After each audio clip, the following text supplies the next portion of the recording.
This is one of the iconic clashes in the IPL. It's RCB against CSK. RCB now led by Faf du Plessis, who of course was such a stalwart in the CSK camp for so many years. They face off at Chinnaswamy Stadium, which will be their only meeting in this campaign. What can we expect from it? Let's have Tom Moody help set the game up for us. Tom, always quite the battle, this one. How do you see this latest chapter panning out? Well, I think firstly, you wouldn't get a ticket for love or money, would you? At Chinnaswamy Stadium with Kohli and Dhoni facing off. It's going to be an extraordinary atmosphere at that stadium. It always is, but it's going to be jam-packed. And I think it's going to be pretty balanced too, the support base. But very, very important match for both teams. You know, it's important now that RCB, having got that win at home, they try to continue to keep those winning ways at home, because they've got a series of games at home early because of the election that's coming in a few weeks' time.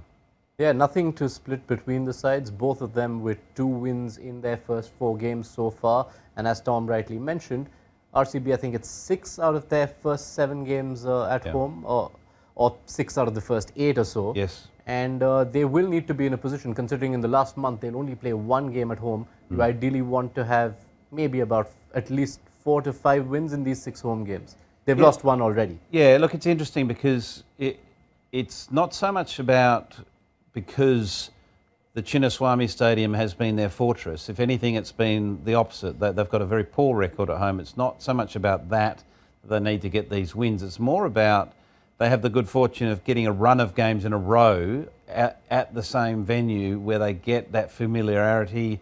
They can get some sort of structure around a game plan, knowing how it plays there instead of coming and going into the stadium over a season. So they have that advantage, in my view, that if they start to get some sort of rhythm and momentum at home, they could really smash out a few wins.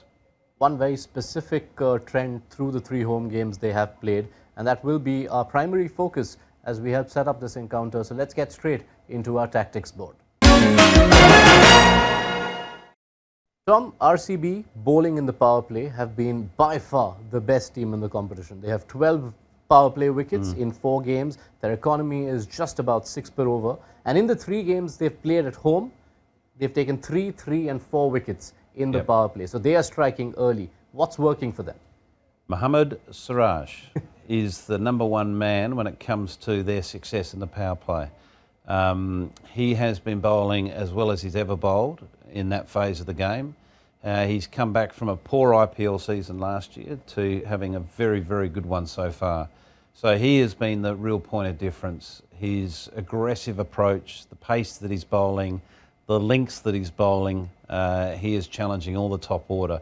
And complementing him has been a combination of David Willey or Wayne Parnell. Recently it's been Wayne Parnell, and they've chimed in as well with their left arm swing, and they've provided breakthroughs as well in that power play phase. And that's where you'd probably credit them a lot more, isn't it? Because they've had to chop that left arm seamer pretty much game in, game out. Began with Reece Topley, which now feels like a long way back.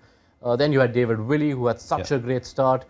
Wayne Parnell came in game 3. He was so good that David Willey lost his spot in game 4. All of them have chipped in. Yeah, they have. And I think they recognised, RCB, that they needed that left arm variety. That's why they've followed that trend of keeping a left armour on their books, so to speak, and in their playing 11, because it just gives them that balance they're looking for up front. But you've got a feel for Reece Topley, obviously. You know, he only had that small taste of IPL cricket, but I'm sure he'll come back stronger. Where it becomes particularly interesting is that while RCB have been great bowling in the power play, CSK have been equally good batting in the power play. Their likely openers, Siraj, Gaikwad and Devon Conway, have set CSK off to flyers in most games. CSK, in fact, are one of only 2 teams who have scored at above 10 per over in the power play overs. But does that approach now need a little bit of rethinking when you are up against a potent power play strike force? Do you want to tread with caution? Well, I think players of the quality of Gaikwad and Conway will be approaching it very much, not so much looking at what's historically happened and how well certain bowlers have been bowling. They'll be sort of playing every ball on its merit. and their focus will be about their game and their approach. And their approach has been quite an aggressive approach up front. They do complement each other nicely as the left-right-hand combination, and they both are in very good form.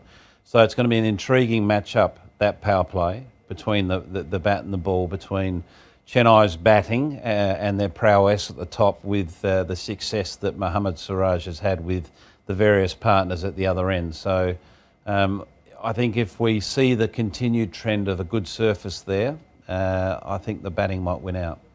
Okay, so no lack of quality. You are backing Gaikwad and Conway.